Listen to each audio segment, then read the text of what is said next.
The last video for you guys was yesterday for me, and in that video we got the new pig feeder set up in here, and I just kind of wanted to take a look at it this morning and make sure everything is looking good. Two main things that I'm keeping an eye on, and that is that the feed is staying down there in the trough. They're not spilling a bunch out the sides. And then the other thing is, how much are they going through in a day?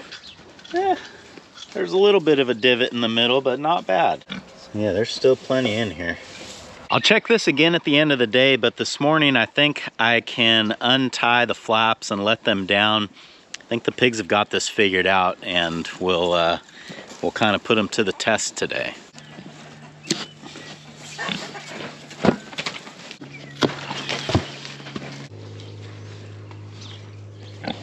I've got the top of their feed smoothed out here, so when we come back at the end of the day and check this, if there's a little divot right there in the middle, then we know that they figured out how to eat without having the flaps lifted for them.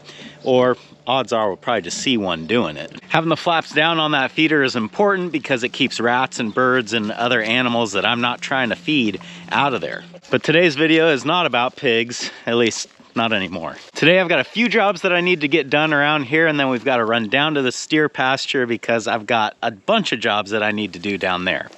That's what's going on today on Farmertylerranch.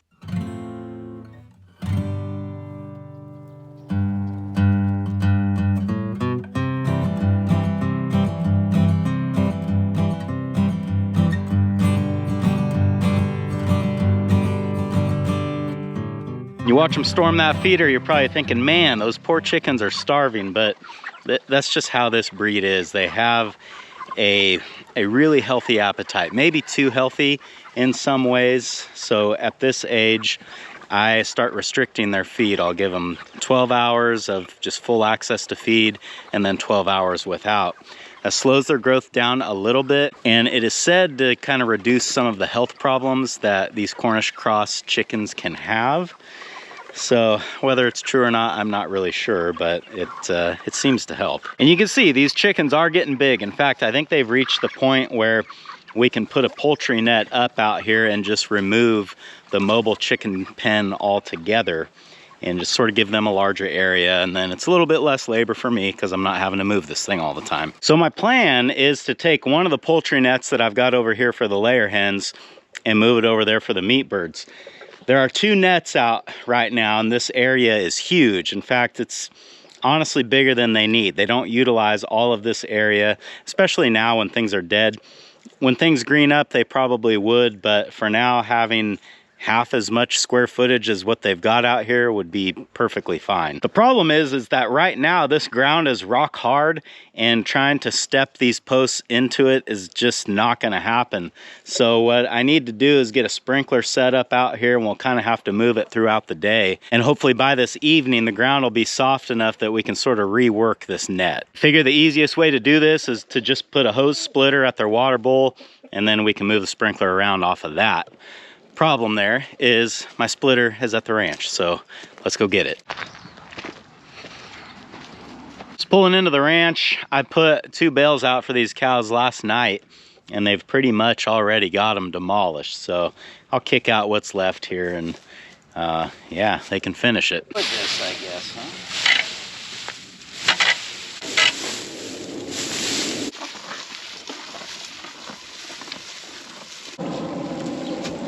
This cow right here, 2209.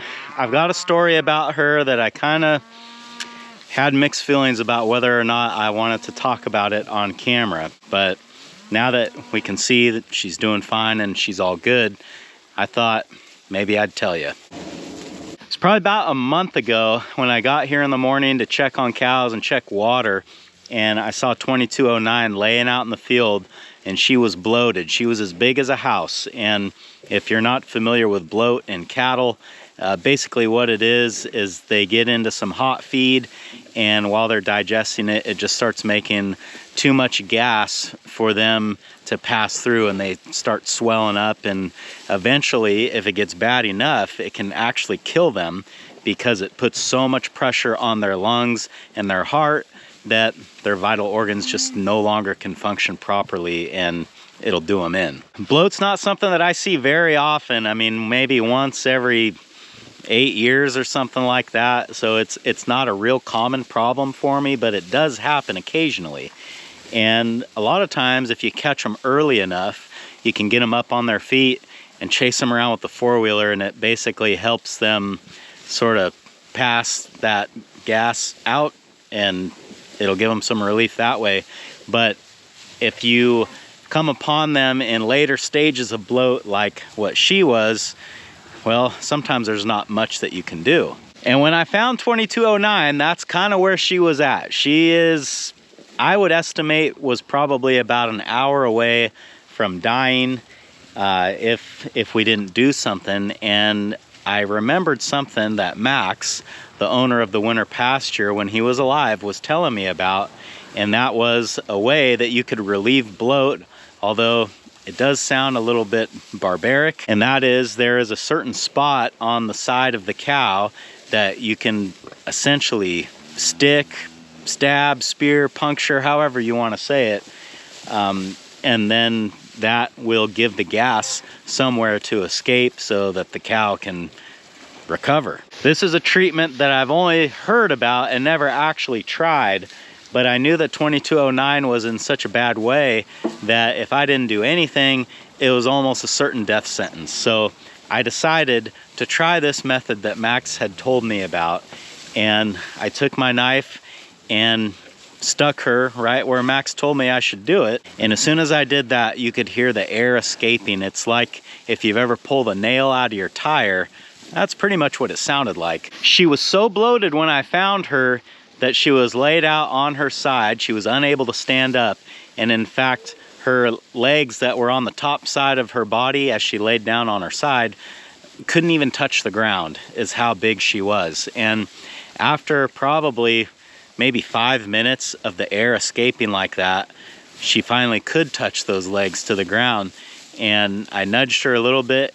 She stood right up on her feet and walked away almost like nothing was wrong. I used my Leatherman here to make the incision, and you can see this knife blade is serrated and it's pretty thin. It's probably maybe a ½ an inch. I mean, it's narrower than my finger is, so it wasn't a very big hole, but that gas just needed somewhere to go. After doing this, I kept a very close eye on 2209 because I wasn't really sure what was going to happen next. And by that afternoon, you could no longer see the incision. I mean, I'm sure it was still there, but it had closed itself up. And now, here we are a month later. She's perfectly fine, and I think she's gonna be all right.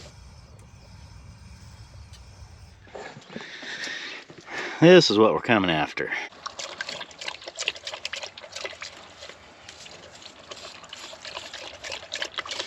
There we go. May as well check on the boys while we're here too. And I noticed there's a little bit of separation within their group.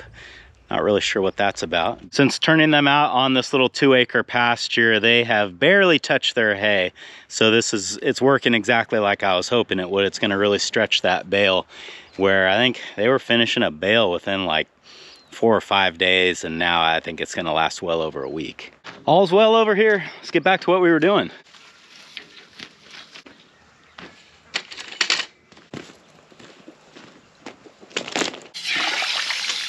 One end of the splitter here.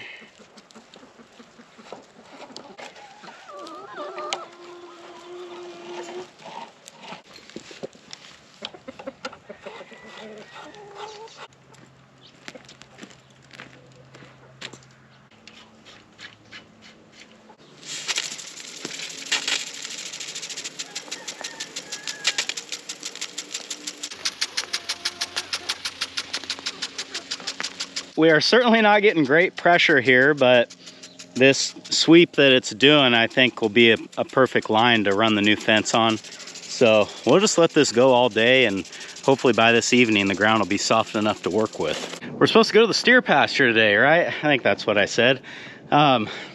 Before we go though, there's a job on the truck that I've been putting off, and that is fuel filters. I just want to change those out real quick, and then we'll go. We should have some fuel filters here. Looks like right there. Okay.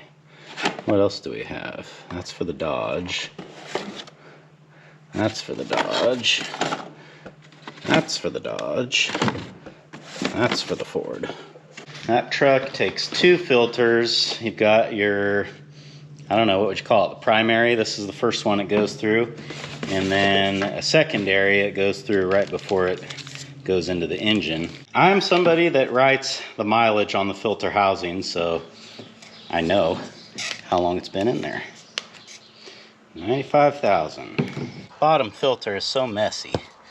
Not a fun job.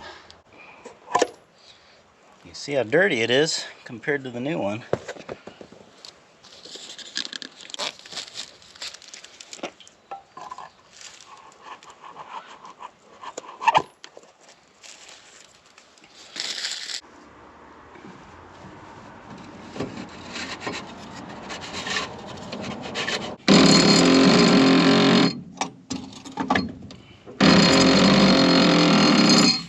Okay, that's it there. There we go. You don't want to go too far with that cap. Most auto parts stores will actually stock this because people break them so often because they try to get it too tight. But if you're paying attention, you feel where it bottoms out, then you just stop and it's fine. Next filter is right here, and we got to remove these lines.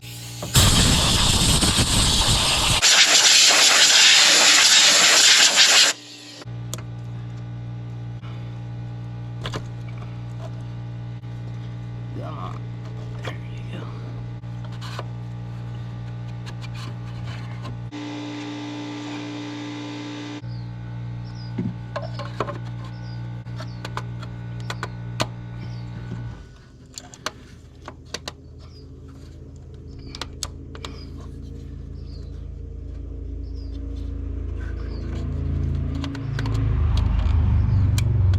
New filters are in. Now the moment of truth, we got to prime the fuel system and see if this thing will start.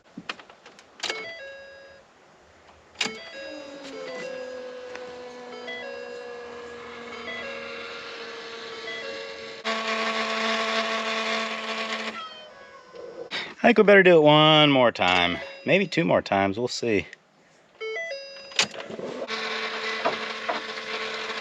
Cross your fingers.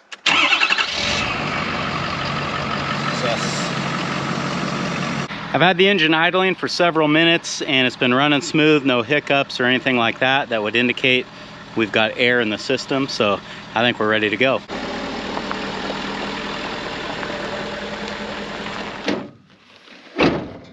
I'm not even sure if I've mentioned what we're doing today. My plan is to grab one of the 4-foot round bales and run it to the steer pasture.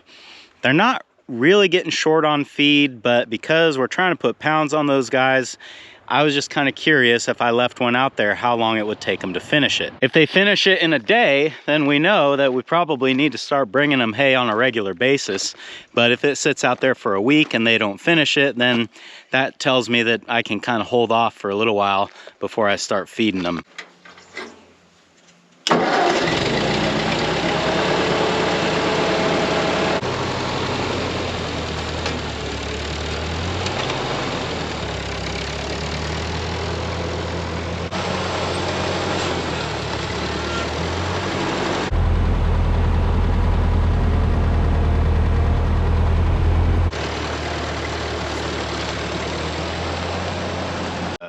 Looks like I need to go in a little bit more. We'll see if I can get this shut. Almost. Looks like we're going with the tailgate down.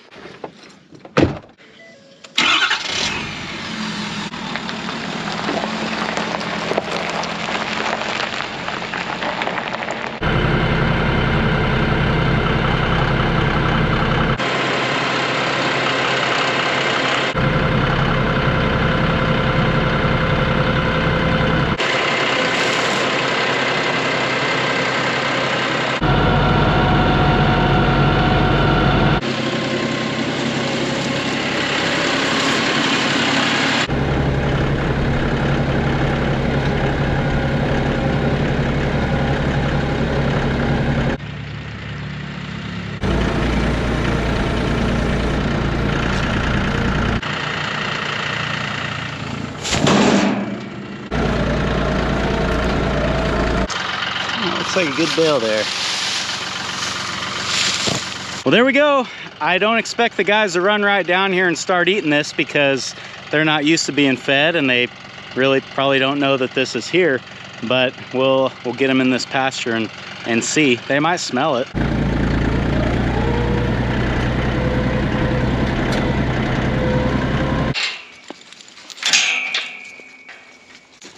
Come on, boys.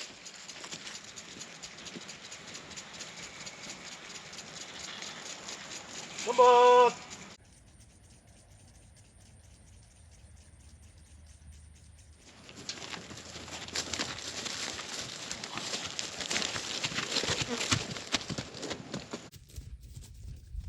Come on, boys.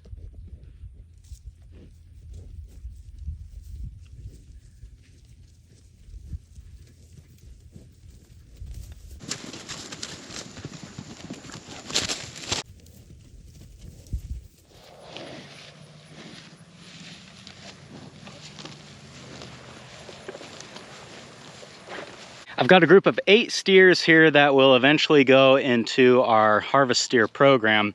And far and away, as it's always been, the standout is 2321 here. I wish they all looked like him, but you know, things just don't work that way. But in the group, the steers are pretty uniform. There are a few that are ahead of others, which you would expect, but that's okay. I actually don't need them to all be ready at the exact same time. In fact, I kind of prefer if they're not, because if you've got some big ones and you've got some small ones, then that means you can spread out your butcher dates over a couple of months or however you choose to do it, and it's not just everything at once. Hey, old boy, you hear me talking nice about you? Hmm? Are you nice? It's pretty nice. I was really kind of hoping to see them find that bale. I bet they're going to enjoy it. Not that they're hungry, but just because it's something different. And they will, but they got no reason to go over there right now. There's actually a lot of feed right here. Bringing that bale was probably a little premature, but like I said before, these are our harvest steers. We don't ever want them going without. We want them to eat as much as they can. We're back home now. Let's see how our sprinkler's doing.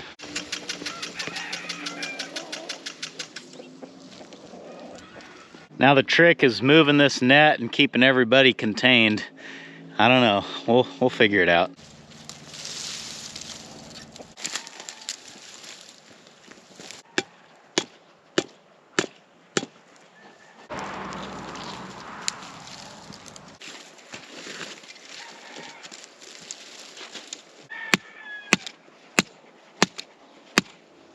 Can't tell if it's going in or just bending. I'm pretty sure we're just bending this. Well, it's not been easy, but I got most of these in. I had to hammer pretty much all of them. That ground soaked down maybe like an inch, and then it just got hard as a rock down there. So I'm hoping if I leave the sprinkler running overnight that I can come back and get some of these stubborn ones that aren't wanting to go right now, because as it is, I'm not sure that this is good enough. The good news is I did get the new pen built without anyone escaping, and they actually really seem to like where the sprinkler was running. They're spending a lot of time on that wet ground. So I think the thing to do here is to get the sprinkler going again, and then I still need to pull out the second net so that I can take it over to the meat birds. Good enough for now. All right, see how the pigs did today. They seem very happy to see me, which is not a good sign. That tells me that they're looking for dinner. All right, let's see. Oh, they've definitely been eating out of this, no doubt. This morning when I checked on the feeder, I smoothed the grain out with my hand so that I would be able to tell if they'd been eating out of it. There should be a divot in the center where that feed has been funneling down. And as you can see, we've definitely got a divot.